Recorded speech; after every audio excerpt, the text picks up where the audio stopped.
गेल्या 4 दिवसांपासून सुरू झालेल्या धुवाधार पावसानं मुंबईकरांची चांगलीच दाणादाण उडाली आहे।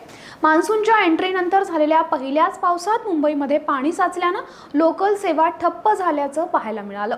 त्यामुळे एकीकडे संपूर्ण नालेसफाईचा दावा करणाऱ्या महायुतीची चांगलीच आता कोंडी झाली आहे। यावरून आता राज्याचं राजकारणही चांगलंच तापलंय। मुंबईतील अनेक भागात पाणी साचल्यानंतर शिवसेना ठाकरे गटाचे नेते आदित्य ठाकरे यांनी उपमुख्यमंत्री एकनाथ शिंदेंसह महायुतीवर जोरदार निशाणा साधला होता। महायुतीच्या भ्रष्ट कारभारामुळेच मुंबई डुबली आहे अशी टीका त्यांनी केली होती।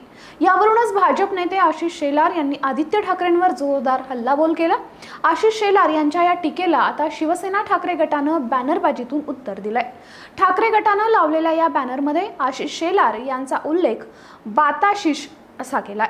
तुम्हाला मुंबईकरांनी सत्तेचं दार उघडलं नव्हतं, तुम्ही लात मारून आत शिरलात आणि पहिल्याच पावसात मुंबईकरांचा पाय गटारात आणि तुमचं तोंड माईकमध्ये असं म्हणत शेलारांवर जोरदार टीका केली आहे।